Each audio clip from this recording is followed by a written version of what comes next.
शादी के पहले वाला ज़िंदगी कितने लोग मिस कर रहे हैं ज़रूर बताइएगा कमेंट में। आज मैं वही बात करने वाली हूँ कि शादी के बाद वाली ज़िंदगी में कितना बदलाव आ जाता है ना, और वो भी अचानक से ऐसा।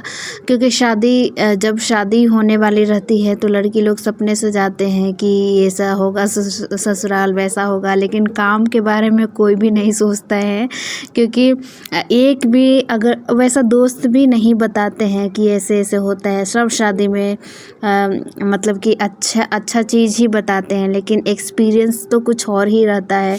बहुत सारी जिम्मेदारियाँ, बहुत सारे क्लेश भी आते हैं, उसके बाद खुशी भी आते हैं, गम भी आते, मतलब बहुत अलग है ज़िंदगी शादी वाली। हमारी अपनी बात करें तो हमारा तो ऐसा लग रहा था कि मेरा पर ही कोई काट दिया है। जैसे शादी से पहले वाली ज़िंदगी जो हमारा था वो बस जॉब करती थी, और वो भी हम क्वार्टर में ही रहते थे।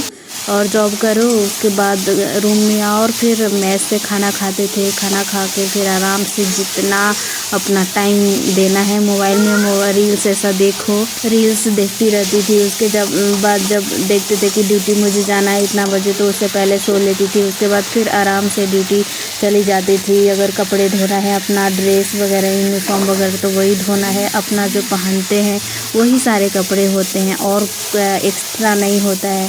और अगर मम्मी के पास भी हैं, छुट्टी में गए हैं तो वहाँ भी कुछ दिन के लिए जाते थे तो आराम से बना बनाया खाना मिलता था। अगर मुझे मान लिया कि मुझे कुछ स्पेशल बनाना है तो मैं कभी कभी बना देती थी, तो सब लोग खुश हो जाते। मतलब हमेशा खुशहाल लड़की का ज़िंदगी होता है शादी से पहले वाला। लेकिन जैसे ही शादी हुआ वैसे ही खुद ही खाना बनाओ, बहुत सारी चेंजेस आया। सिर्फ खाना ही प्रॉब्लम नहीं है, बहुत सारी चेंजेस आया हमारे लाइफ में। ऐसा लगा कि पर कट गया है। शुरुआती तो ऐसा लगा कि हाँ ठीक है, सब ठीक चल रहा है, 1 महीना 2 महीना। उसके बाद पता चलने लगा कि हमारा क्या रिस्पॉन्सिबिलिटी है। घर की लाइटें ऑफ करना, फिर उसके बाद सोने से पहले दरवाज़ा चेक करना, किचन में गैस बंद है कि नहीं वो भी चेक करना, बारिश आई तो कपड़े उठाना, ये सब मम्मी का काम रहता था। हम लोग बस मम्मी आवाज़ दे देती थी तो बोल देते थे।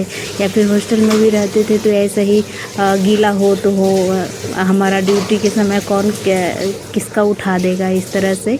और उठाने वाला भी रहेगा तो फिर हाँ उतना तो नहीं कर पाएगा जैसे हम लोग करते।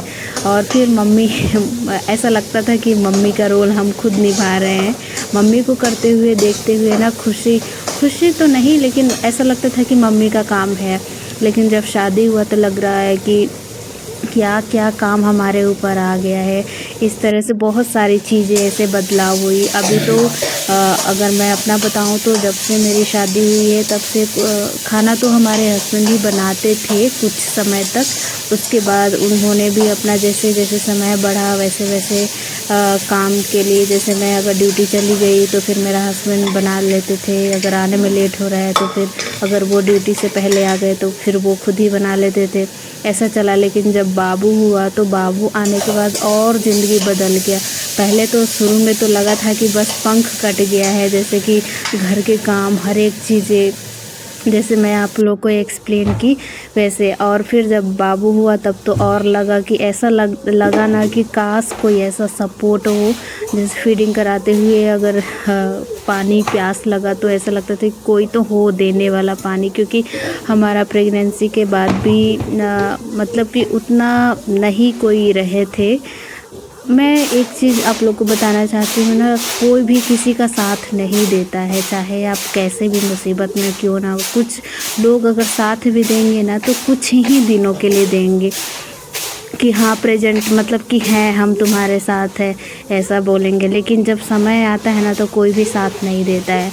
तो मुझे बहुत दिक्कत हुआ, फिर भी कैसे मुझे तो अजीब लगता है कि कैसे कैसे वो ज़िंदगी निकल गई। जब हमारी बेबी हुई थी तो और अभी फिर वही चल रहा है जैसे मम्मी लोगों को देखते थे हम, अगर स्कूल जा रहे हैं तो बोलती थी कि खाना खाई कि नहीं, नाश्ता की कि नहीं, उसके बाद लंच पैक करना, ये सब। तो वही चीज़ें अभी मम्मी का रोल हम लोग निभा रहे हैं। एक समय क्या क्या सिखाएगा अभी आगे पता नहीं। फिर हो जाएगा शादी वगैरह, बच्चों की शादी कराना, ये कराना वो कराना। अभी तो बहुत सारी चेंजेस आना बाकी है। एक ही है जो कि शादी के बाद ये सारी बदलाव आती है। मुझे तो कभी कभी ऐसा लगता है ना कि शादी अगर नहीं होती ना, अगर मैं ये चीज़ें अगर मैं जानती कि शादी के बाद इतने सारे मम्मी के जैसा मुझे बनना पड़ेगा, शादी के बाद ये सारा इंजॉयमेंट ख़त्म हो जाएगा, तब तो मैं शादी बिल्कुल ही नहीं करती, बिल्कुल भी नहीं करती। क्योंकि ऑलरेडी हमारा नर्सिंग का था और आराम से हॉस्पिटल में काम करो, उसके बाद इंजॉय करो अपना। और कहीं भी हम लोग को काम मिल जाता है, चाहे दिल्ली पंजाब कहीं भी नर्सिंग लाइन में, मेडिकल लाइन में काम मिल जाता है, तो उसके लिए कोई चिंता नहीं थी और आराम से ज़िंदगी कर सकती थी विदाउट शादी। लेकिन पता नहीं क्या शादी, मतलब कि ऐसा अभी चेंजेस होने के बाद ना ऐसा लगता है कि काश हम कुंवारे ही रहते। क्योंकि जो इंजॉयमेंट कुमारा में मिलता था ना, वो अभी नहीं मिलता है। हर एक चीज़ आपको जैसे ही सुबह हुआ वैसे ही अपने काम पे लग जाना, नहीं हुआ तो उसमें भी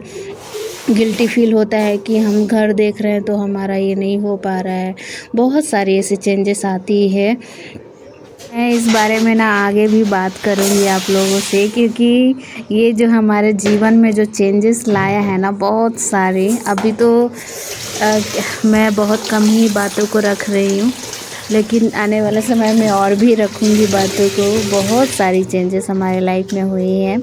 अभी जैसे कि मैं सुबह में उठती हूँ, फिर सीधा किचन भागती हूँ। उसके बाद चाय वाय बनाना हो गया, उसके बाद चाय बना के दो, उसके बाद खाना बनाओ, खाना बनाने के बाद नाश्ता भी तैयार करो, ये सब हो जाता है। फिर घर की साफ़ सफाई में लग जाओ।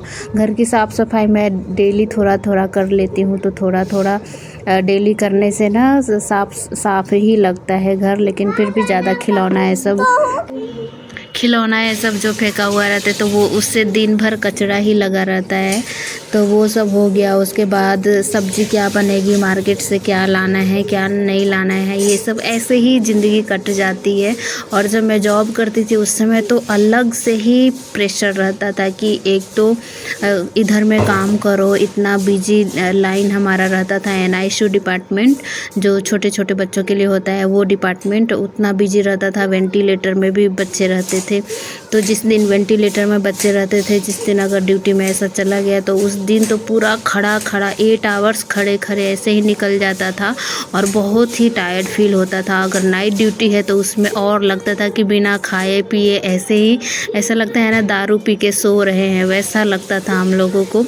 तो फिर मेरी बेबी भी छोटा थी, तो वो चीज़ों के कारण भी मुझे स्किप करना पड़ा, क्योंकि ना मुझसे नहीं हो पा रहा था। इतनी सारी जिम्मेदारियाँ एक साथ, पता नहीं कैसे बहुत सी माएँ ऐसे होती हैं जो कर लेते हैं, अपने बच्चों को देखते हुए जॉब भी कर लेते हैं, लेकिन हमसे नहीं हो पाया। आगे मैं देखूँगी, अगर हो पाएगा तो जब मैं देखूँगी कि हाँ मैं कर सकती हूँ, सक्षम हूँ इसके लिए, तो ज़रूर मैं करना चाहूँगी। लेकिन अभी मेरे से नहीं हो पाता है, इसलिए मैं रिज़ाइन भी दी थी, अभी तो नहीं हो पाएगा। तो गाइस आगे नेक्स्ट वीडियोस में फिर से मिलेंगे। अभी के लिए बस इतना ही आप लोग के साथ शेयर करना चाहती थी। अभी के लिए bye bye guys, thank you so much. आप लोगों का प्यार और सपोर्ट और आशीर्वाद हमेशा बना रहे, और प्लीज़ कमेंट करिएगा आप लोगों को कैसा लगा हमारा ब्लॉग। और क्या बोलूँ, और बस यही बोलूँगी कि कमेंट ज़रूर करिएगा। लाइव में हो गया और ब्लॉग में हो गया, आप ब्लॉग में कमेंट कर दीजिएगा प्लीज़। और आज के लिए बस इतना ही आप लोग के साथ शेयर कर रही हूँ। आगे भी मिलूँगी, मैं अगले टॉपिक को लेके आऊँगी। और आज मैं खाना बना रही हूँ चावल और भिंडी का सब्ज़ी, जो आप लोग को दिखाई मैं झोरगर मतलब हमारे मघी में बोलते हैं झोरगर, मतलब ग्रेवी वाला, तो वो चीज़ें। और फिर हमारा काम हो गया है। ज़्यादा कुछ नहीं, बाबू को मैंने उधर में टीवी दिखने के लिए छोड़ दिया है और मैं इधर में काम कर लेती हूँ। तो गाइज़ नेक्स्ट वीडियोज़ में मिलेंगे। अभी के लिए bye bye guys, thank you so much.